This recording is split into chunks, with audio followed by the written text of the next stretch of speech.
الحمد للہ رب العالمین والصلاة والسلام علی اشرف الانبیاء والمرسلین نبینا محمد وعلی آلہ وصحبہ اجمعین ومن تبعہم بإحسان الی یوم الدین اما بعد فاعوذ باللہ من الشیطان الرجیم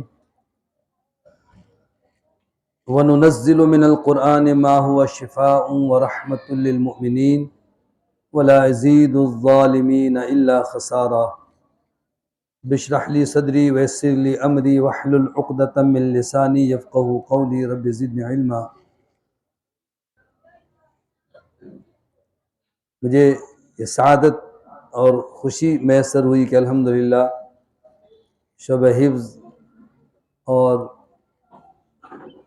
ناظرہ کلاس کے طلباء میں حسن قرأت کا یہ مقابلہ تھا اور ان میں چند بچوں کی تلاوت سننے کی مجھے سعادت حاصل ہوئی۔ قرآن مجید کے ساتھ وابستگی اور بالخصوص آپ طلباء کو ایسے ادارے کے ساتھ جڑنے کی یہ توفیق اللہ کا بہت بڑا انعام ہے جہاں تعلیم کے ساتھ ساتھ تربیت اور عمل کے ساتھ ساتھ عقیدے کی اصلاح پر زور دیا جاتا ہے۔ مدارس اور اسکول تو بہت سارے ہیں لیکن بدقسمتی سے ان اداروں کا مطمع نظر ہی کچھ اور ہوتا ہے، اور جن کا اپنا موقف اور نظریہ واضح نہ ہو وہ کیسی تربیت کر سکتے ہیں۔ سب سے بڑا اللہ کا احسان یہ ہے کہ الحمدللہ جب آپ ایسے ادارے سے وابستہ ہوں گے جن کو قرآن اور حدیث کے علاوہ کسی سنی سنائی بات پر وہ عمل نہ کرتے ہیں نہ کرواتے ہیں، یعنی بدعات سے، رسم و رواج سے اور خرافات سے بچتے ہیں، اور انشاءاللہ آپ کو بھی بچائیں گے۔ ایک چھوٹی سی مثال میں ابھی جو تلاوت سن رہا تھا اس کی پیش کروں کہ آپ دنیا میں بڑے بڑے قراء کی بھی تلاوت سنیں گے، ایک سنت پر عمل کرنا یہ کم لوگوں کو نصیب ہوتا ہے۔ وہ یہ کہ قرآن مجید میں اللہ نے فرمایا کہ وَإِذَا قَرَأْتَ الْقُرْآنَ فَاسْتَعِذْ بِاللَّهِ مِنَ الشَّيْطَانِ الرَّجِيمِ، جب تم قرآن پڑھو تو اعوذ باللہ من الشیطان الرجیم پڑھ لیا کرو، یعنی تلاوت کی ابتدا صرف تعوذ سے کافی ہے۔ اور بسم اللہ الرحمن الرحیم تو قرآن کی آیت ہے، جب سورت شروع ہوگی تو بسم اللہ پڑھیں گے، اور جب درمیان سورت سے تلاوت کریں گے تو تعوذ کے بعد تلاوت شروع کر دینی چاہیے۔ لیکن اکثر لوگ ایسا ہی کرتے ہیں کہ تلاوت جب شروع کرتے ہیں تو اعوذ بسم اللہ پڑھ کے اور پھر درمیان سورت سے پڑھنا شروع کرتے ہیں۔ بسم اللہ الرحمن الرحیم ایک آیت ہے قرآن کی، اور ہر سورت کے شروع میں ہے سورۃ توبہ کے علاوہ، تو جب سورت شروع ہو تو آپ بسم اللہ بھی پڑھیں۔ تو میں دیکھ رہا تھا کہ الحمدللہ تمام بچوں نے اعوذ باللہ من الشیطان الرجیم کے ساتھ تلاوت شروع کی، اس لیے کہ بسم اللہ تو وہاں پڑھی جائے گی جہاں بسم اللہ لکھی ہوئی ہے۔ جب سورۃ توبہ کے شروع میں بسم اللہ لکھی ہوئی نہیں ہے، سورت شروع کرتے ہوئے بسم اللہ نہیں پڑھتے، تو پھر درمیان سورت میں بسم اللہ کیسے پڑھیں گے؟ کچھ لوگ کہتے ہیں اس میں حرج ہی کیا ہے۔ ہم کہتے ہیں حرج یہ ہے کہ رسول اللہ صلی اللہ علیہ وسلم نے نہیں کیا وہ کام۔ یہ اللہ کے رسول صلی اللہ علیہ وسلم سے آگے بڑھنا، پیش قدمی کرنا، یہ سنت نہیں ہے، ثواب نہیں ہے، بلکہ اللہ کے رسول صلی اللہ علیہ وسلم کے عمل سے آگے بڑھنے سے نیکیاں ضائع ہو جاتی ہیں۔ اسی طرح سے آپ سنتے ہیں اکثر تلاوت کے بعد لوگ صدق اللہ العظیم اور اس طرح کے الفاظ پڑھتے ہیں جو رسول اللہ صلی اللہ علیہ وسلم سے ثابت نہیں ہے۔ الحمدللہ میں نے دیکھا کہ بچوں نے تلاوت کے اختتام پر ایسی کوئی جو ہے آیت یا ایسا کوئی الفاظ ادا نہیں کیے جو رسول اللہ صلی اللہ علیہ وسلم سے ثابت ہی نہیں ہے۔ اسی طرح سے ہر آیت پر وقف کرنا، پھر تلفظ کی ادائیگی، ایک اچھے اور مخصوص لہجے میں ماشاءاللہ بچوں کی تلاوت، اور مخارج اور صفات پر توجہ دی گئی ہے۔ الحمدللہ تلاوتیں سن کر کے اندازہ ہوا کہ شعبہ حفظ میں بھی الحمدللہ اچھے قراء ہیں، اچھی محنت ہو رہی ہے۔ اور اسی طرح سے نظم و ضبط سے کب سے آپ لوگ بیٹھے ہوئے ہیں، یہ صبر، یہ ثابت قدمی، یہ بھی اچھی تربیت کی علامت ہے، ورنہ وہ بچے ہی کیا جو شور نہ مچائیں، تھوڑی دیر میں اچھل کود شروع کر دیتے ہیں۔ یہ نظم و ضبط، صبر و تحمل، یہ تربیت کی نشانی ہے۔ جب آپ الحمدللہ ایسے ادارے سے وابستہ ہیں تو پھر کوشش کریں کہ بھرپور فائدہ اٹھائیں، نہ صرف اپنی درسی کتب بلکہ دیگر ہم نصابی سرگرمیاں اور دیگر تمام ایسے پروگرام جس میں تلاوت، تقریر کا مقابلہ، بیت بازی اور اس طرح کے پروگرام کا الحمدللہ انعقاد ہوتا ہے، ان سب میں حصہ لیا کریں تاکہ زیادہ سے زیادہ صلاحیت اور استعداد میں اضافہ ہو۔ دنیا میں سب سے بڑی نعمت جس کا تذکرہ قرآن مجید میں اللہ نے پہلی وحی میں کیا ہے وہ علم ہے۔ ایمان بھی وہی قابل قبول ہے جو علم کے ساتھ ہو، عمل بھی وہ قابل قبول ہے جو علم کے ساتھ ہو۔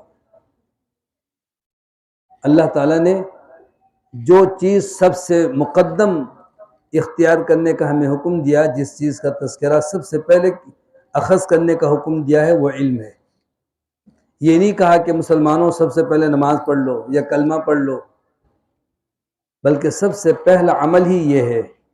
اللہ کا ارشاد ہے فَاعْلَمْ أَنَّهُ لَا إِلَهَ إِلَّا اللَّهُ، جان لو کہ اللہ کے سوا کوئی الہ نہیں ہے۔ صحیح بخاری میں کتاب العلم میں اس آیت کے ضمن میں امام بخاری ایک باب لاتے ہیں، باب العلم قبل القول والعمل، اللہ کے اس فرمان کی روشنی میں لقول اللہ عز وجل فَاعْلَمْ أَنَّهُ لَا إِلَهَ إِلَّا اللَّهُ، کہ ہر قول سے پہلے، ہر عمل سے پہلے علم حاصل کرنا ضروری ہے۔ اور علم سے مراد آسمانی وحی پر مشتمل علم، دنیاوی علوم اور فنون تو یہ ہر ایرے غیرے بھی حاصل کر لیتا ہے، دنیاوی ترقی سے مرعوب نہ ہوا کریں۔ ہم یہ نہیں کہتے کہ ڈاکٹر نہ بنیں، انجینئرنگ نہ پڑھیں، سائنس نہ سیکھیں، دنیا کے تمام علوم و فنون سے لا تعلق ہو جائیں، ٹھیک ہے دنیاوی ضروریات کے لیے۔ اصل علم وہ ہے جو اللہ نے جبرائیل کے ذریعے سے وحی کی شکل میں محمد الرسول اللہ صلی اللہ علیہ وسلم کے قلب اطہر پر جو قرآن اور وحی نازل کی ہے، یہ اصل علم ہے۔ اور اس کے حصول کی سعادت، یہ بڑی خوش نصیبی ہے بچوں کے لیے بھی اور والدین کے لیے بھی۔ اور یہ دنیا میں امراض کے لیے، بیماریوں کے لیے، تمام شکوک و شبہات کی علاج کے لیے بہترین اللہ تعالیٰ نے اس کو شفا قرار دیا ہے۔ ارشاد فرمایا کہ وَنُنَزِّلُ مِنَ الْقُرْآنِ مَا هُوَ شِفَاءٌ وَرَحْمَةٌ، ہم نے جو قرآن نازل کیا ہے یہ شفا بھی ہے، رحمت بھی ہے، لیکن مومنوں کے لیے، صاحب ایمان کے لیے۔ اور فرمایا کہ لا یزید الظالمین الا خسارا، ظالموں کے لیے تو یہ قرآن ان کے خسارے میں اضافہ کرتا ہے۔ وہ پڑھتے نہیں ہیں، پڑھتے ہیں تو سمجھتے نہیں ہیں، سمجھ بھی جائیں تو عمل نہیں کرتے اس کے مطابق، بلکہ اقوال اور آراء، لوگوں کی قیاس اور رائے، لوگوں کے سنے سنائے مصنوعی قصے، اس میں دلچسپی لیتے ہیں۔ اللہ تعالیٰ نے قرآن مجید کو ہمارے لیے باعث شفا قرار دیا ہے، اور جس چیز میں شفا رکھی ہو، شفا حاصل کرنے کا طریقہ بھی ڈاکٹر بتاتا ہے۔ یہ نہیں کہ آپ دوائی لیں اور ساری اکٹھی ایک ساتھ پی لیں، یا سامنے رکھ کر کے دیکھتے رہیں، یا پینے کی دوائی ہے جسم پر مل لیں۔ جو طریقہ شفا کا حکیم اور ڈاکٹر بتائے اس طرح سے شفا ملتی ہے، تو قرآن بھی اللہ نے شفا بنایا ہے، اور شفا کا طریقہ بھی اللہ نے خود بتایا ہے۔ لوگ شفا حاصل کرنے کے لیے کہیں تو لکھ کر کے گھول کے پیتے ہیں، کہیں لکھ کر کے گلے میں اور ہاتھوں میں اور بازوؤں میں باندھتے اور گھر میں لٹکاتے ہیں۔ یہ شفا نہیں ہے، بلکہ یہ تو اور ایک بڑی بیماری ہے، شرک کی بیماری ہے، یہ بدعت کی بیماری ہے، خرافات کی بیماری ہے، اللہ پر بھروسہ نہ کرنے کی بیماری ہے۔ جب تعویذ پہنیں گے یا مصنوعی طریقے سے قرآن سے شفا حاصل کرنا چاہیں گے تو نہ شفا ملے گی، نہ اللہ خوش ہوگا، بلکہ اللہ ناراض ہوگا۔ تو قرآن مجید سے شفا حاصل کرنا، قرآن مجید سے اللہ کی رحمت حاصل کرنا، قرآن مجید کے ذریعے سے دنیا اور آخرت کی کامیابی حاصل کرنا، جیسا کہ نبی کریم صلی اللہ علیہ وسلم کا ارشاد ہے، ان اللہ یرفع بہذا الکتاب اقواما ویضع بہ آخرین، اس قرآن کے ذریعے سے اللہ کچھ لوگوں کو رفعت اور بلندی عطا فرماتا ہے، اور اس قرآن کے ذریعے سے جو اسے نظر انداز کرتے ہیں، پس سے پش ڈال دیتے ہیں، اللہ انہیں پست کر دیتا ہے۔ تو قرآن کے ذریعے سے رفعت و بلندی دنیا میں بھی اور آخرت میں بھی کیسے میسر آئے گی؟ کہ قرآن کے ساتھ ہمارا تعلق وہ ہونا چاہیے جو اللہ نے محمد رسول اللہ صلی اللہ علیہ وسلم کو بتایا اور آپ نے صحابہ کو بتایا۔ قرآن پر ایمان غیر متزلزل یقین کے ساتھ کہ اللہ کا کلام ہے، اس میں کوئی نہ رد و بدل کر سکا نہ رد و بدل کر سکے گا۔ آسمانی کتابیں جو پہلے نازل ہوئی اب وہ اصل حالت میں محفوظ نہیں ہے، لوگوں نے اس میں اضافہ کیا، کمی کی، لیکن قرآن میں یہ نہیں کہ کوششیں نہیں ہوئیں، آج بھی ہو رہی ہے، پہلے بھی بڑی کوششیں ہوئیں، اور لوگ ایسے میسج کو آگے کہتے ہیں جلدی پھیلاؤ، امریکہ نے فلاں کی مدد سے ایک قرآن بنایا ہے اور اس کا نام یہ رکھا ہے اور وہ چھپ کر مارکیٹ میں آ گیا ہے، اس سے لوگوں کو بچنا چاہیے۔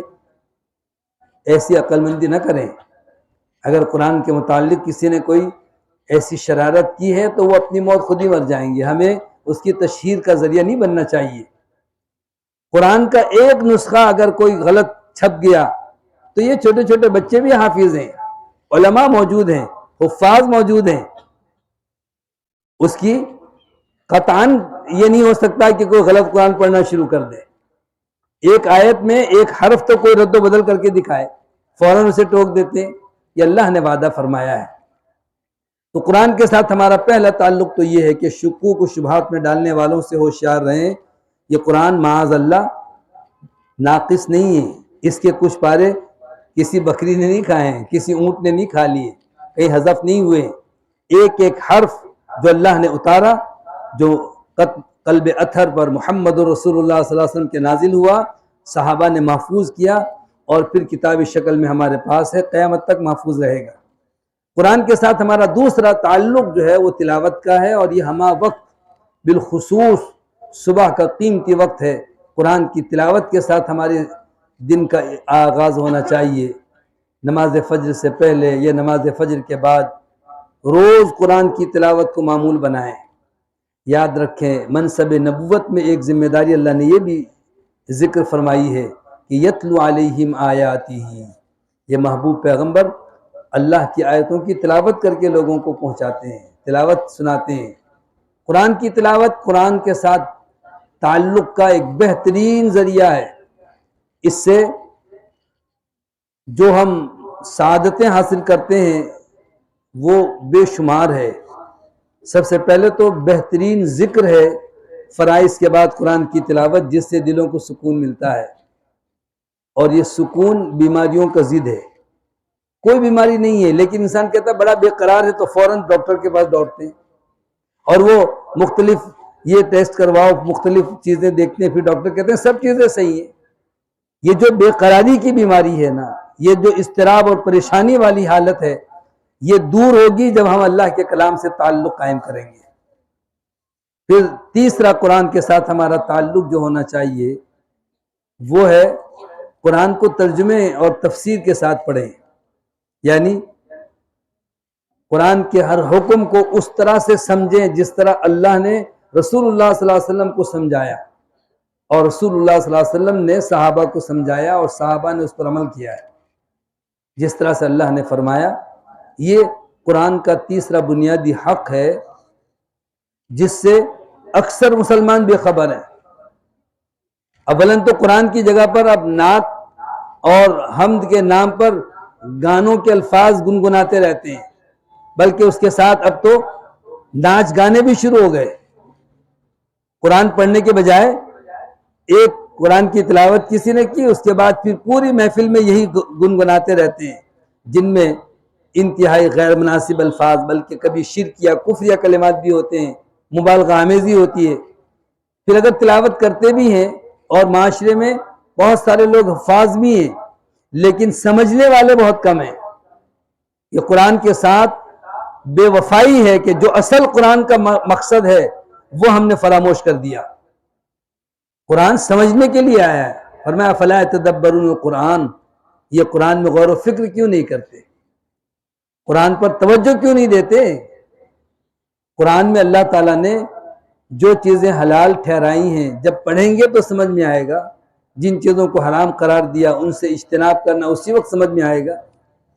اسی طریقے سے چوتھا حق قرآن کا یا تعلق قرآن کے ساتھ ہمارا یہ ہونا چاہیے کہ جب ہم قرآن کی تلاوت کریں، قرآن کا ترجمہ اور احادیث کی روشنی میں اس کی تفسیر سمجھیں تو فوراً عمل شروع کر دیں، انتظار میں نہ رہیں کہ بڑے ہونے کے بعد یا اتنی عمر کے بعد یا بڑھاپے میں یا بیماری میں یا حج کر کے آئیں گے پھر ہم جو ہے نا مسلمانوں کی اسی شکل و صورت لباس اپنائیں گے۔ کوئی بھروسہ نہیں ہے اس عارضی زندگی کا، اس لیے قرآن پر فوری طور پر عمل کرنا چاہیے۔ یہ ہے ہماری زندگی کا اصل مقصد۔ یہ سعادت کم لوگوں کو نصیب ہوتی ہے۔ جن لوگوں کو اللہ نے سعادت دی وہ دنیا میں قائد بن کر، دنیا کی قیادت اپنے ہاتھ میں اللہ نے ان کو عطا فرمائی کہ وہ دنیا میں کامیاب ہوئے، سرخرو ہوئے۔ قرآن کے ساتھ ایک اور تعلق ہمارا ہے اور یہ ذمہ داری ہم پر زیادہ عائد ہوتی ہے کہ اس امانت کو دوسروں تک پہنچائیں۔ جو لوگ اس صحیح موقف سے، صحیح منہج سے، صحیح مسلک سے عدم واقفیت کی وجہ سے غلط فہمی پھیلاتے ہیں کہ یہ گستاخ ہیں، یہ قرآن نہیں مانتے، یہ نبی کو نہیں مانتے، یہ درود نہیں مانتے، یہ فلاں چیز نہیں مانتے، انہیں بتلانے اور سمجھانے کی ضرورت ہے کہ کائنات میں اللہ اور اس کے رسول صلی اللہ علیہ وسلم کے احکامات کو اگر کوئی اہل حدیث نہیں مانتا تو کوئی ماننے والا پیدا ہی نہیں ہوا ہے۔ اس سے زیادہ قرآن اور سنت کو تھامنے والے کوئی اور ہے ہی نہیں۔ سب تو دعوے کرتے ہیں لیکن جب عمل کی باری آئے تو کہتے ہیں فلاں بزرگ نے کہا، فلاں امام نے کہا۔ اور حیرانگی کی بات یہ ہے کہ جو کسی بزرگ کا، کسی بڑے کا، کسی اپنے باپ دادا کا نام نہیں لیتے، یہ نہیں کہتے جناب عبدالعزیز انصاری صاحب کہ یہ ہمارے ابا نے یہ بات کہی ہے یا انہوں نے کہا ہو کہ ہمارے دادا نے کہی ہے، بلکہ جب بھی بات کی جاتی ہے تو کہتے ہیں اللہ نے فرمایا، محمد رسول اللہ صلی اللہ علیہ وسلم نے فرمایا۔ ہمارا منہج ہی یہ ہے کہ دین وہ ہے جو عرش معلیٰ سے اللہ نے اتارا ہے اور جبریل کے ذریعے سے رسول اللہ صلی اللہ علیہ وسلم تک پہنچا ہے۔ بس جو کلمہ ہم پڑھتے ہیں اس کا بھی مفہوم یہی ہے کہ اللہ کے سوا کسی کی عبادت نہیں ہے اور رسول اللہ صلی اللہ علیہ وسلم کے علاوہ کسی کی غیر مشروط اطاعت ہم پر لازم نہیں ہے۔ غیر مشروط اطاعت، ہر بات اس کی مان لی جائے، یہ مقام اور رتبہ صرف رسول اللہ صلی اللہ علیہ وسلم کا ہے۔ کسی نے کہا مصطفیٰ برسا خیشرا کہ دین ہما اوست، اپنے آپ کو رسول اللہ صلی اللہ علیہ وسلم تک پہنچاؤ، بزرگوں تک نہ اٹک جاؤ کہ سارا دین محمد صلی اللہ علیہ وسلم ہے۔ جابر بن عبداللہ رضی اللہ عنہ کی حدیث ہے، وہ کہتے ہیں کہ رسول اللہ صلی اللہ علیہ وسلم نے ہمیں ایک مرتبہ ایک خواب بیان کیا۔ آپ نے فرمایا کہ میں سویا ہوا تھا کہ دو فرشتے آئے اور سرہانے اور پیروں کی طرف ایک ایک فرشتہ کھڑا ہو گیا، آپس میں کہنے لگے ان کی ایک مثال ہے۔ دوسرے فرشتے نے کہا کہ یہ سوئے ہوئے ہیں، پھر ایک فرشتے نے کہا کہ نہیں آنکھیں سو رہی ہیں، دل جاگ رہا ہے۔ اس نے کہا اچھا پھر مثال بیان کریں۔ انہوں نے کہا ان کی مثال ایسی ہے کہ جیسے ایک شخص نے ایک محل بنایا، اس میں دسترخوان بچھایا اور قسمہ قسم کے کھانے چن دیے، پھر ایک شخص کو کہا کہ جاؤ لوگوں کو بلاؤ۔ یہ بلانے والا جب لوگوں کے پاس گیا کہ ایک صاحب نے بہت شاندار محل بنایا ہے، دسترخوان بچھایا ہے، کھانا تیار ہے، آؤ میرے ساتھ اور کھانا کھا لو، تو کچھ لوگوں نے کہا کہ میاں کیسی بات کر رہے ہیں، یقین نہیں کیا۔ کچھ لوگوں نے کہا اچھا جی چلتے ہیں۔ تو جس نے بھی اس دائی کی بات مان لی وہ محل میں داخل ہوا اور کھانا بھی کھایا اس نے، یعنی کھائے گا وہ۔ اور جو اس کی بات پر ایمان نہیں رکھتے، یقین نہیں کرتے، وہ نہ محل میں جائیں گے نہ کھانا کھائیں گے۔ پھر ایک فرشتہ کہتا ہے کہ اس کو کھول کر سمجھاؤ کہ آپ کیا کہہ رہے ہو، اس سے کیا مراد ہے؟ پھر دوسرے فرشتے نے کہا کہ دراصل وہ جو محل ہے نا وہ جنت ہے، محل بنانے والا اللہ تعالیٰ ہے، اور دسترخوان کی جو بات کی گئی اس سے مراد جنت کی نعمتیں ہیں. دسترخوان پہ کھانا سب کچھ تیار ہے، اور جس کو بلانے کے لیے بھیجا ہے وہ محمد رسول اللہ صلی اللہ علیہ وسلم ہے. جس نے بھی آپ کی دعوت قبول کی وہ ضرور جنت میں جائے گا اور جنت کی نعمتوں سے فائدہ اٹھائے گا. صحیح بخاری ہی کی ایک اور حدیث ہے جس میں آپ نے فرمایا کل امتی یدخلون الجنت الا من ابا، میری پوری امت جنت میں جائے گی مگر جس نے انکار کر دیا. صحابہ تعجب کے ساتھ پوچھتے ہیں قیل ومن ابا یا رسول اللہ، اے اللہ کے رسول صلی اللہ علیہ وسلم انکار کون کرے گا؟ کس سے کہا جائے آؤ جنت میں، کون انکار کرے گا؟ فرمایا انکار کا معنی یہ ہے من اطانی دخل الجنہ ومن عصانی فقد ابا، جس نے میری اطاعت کی وہ جنت میں جائے گا، اور جس نے نافرمانی کی یعنی آپ کی سنتوں کو چھوڑ کر بدعات کے پیچھے پڑے رہے، آپ کو ترک کر کے بزرگوں کی تقلید کرتے رہے، آپ کو بھلا کر فراموش کر کے اپنی طرف سے شخصیتوں کا تعین کیا اور سمجھا کہ سارا دین پیر صاحب کے ہاتھ میں ہے، سارا دین مفتی صاحب کے پاس ہے، سارا دین فلاں بزرگ کے پاس ہے، انہوں نے جو کہہ دیا آمنا و صدقنا. ایک لفظ زبان سے نہیں کہتے کہ اس کا حوالہ تو دے دیں، اس کا ثبوت تو دیں کہ کس وجہ سے ہمیں یہ کرنا چاہیے. کیا اللہ نے حکم دیا؟ کیا رسول اللہ صلی اللہ علیہ وسلم نے ایسا عمل بتایا ہے؟ جب آپ تحقیق کریں اور پوچھیں گے تو جن کے پاس دلیل نہیں ہے نا وہ کہیں گے تم بھی لگتا ہے گستاخ ہو گئے ہو، وہابی ہو گئے ہو. تو سمجھ جائیں کہ یہ ان کے پاس کوئی ثبوت نہیں ہے، اور جن کے پاس ثبوت ہوتا ہے جب ان سے پوچھیں تو ان کو بڑی خوشی ہوتی ہے. آپ پوچھیں نا کہ ایسا کیوں کرتے ہیں تو فوراً وہ کہیں گے کہ بالکل ہمیں تو بڑی خوشی ہوئی، ہم جو ہے نا اس پر اللہ کا شکر ہے کہ ہم عمل کر رہے ہیں جو کچھ اس کی دلیل ہے قرآن میں حدیث میں. تو اللہ تعالیٰ مجھے اور آپ کو قرآن مجید کی ان تعلیمات پر عمل کی توفیق عطا فرمائے. قرآن کے ساتھ ہماری وابستگی کی 5 بنیادیں میں نے بتائی ہیں: ایمان، تلاوت، ترجمہ اور اس کی تفسیر کا پڑھنا، اس پر عمل کرنا، پھر اس امانت کو دوسروں تک پہنچانا، یہ ہماری ذمہ داری ہے. اللہ تعالیٰ اس ادارے کو دن دگنی رات چگنی ترقی عطا فرمائے. وآخر دعوانا الحمدللہ رب العالمین.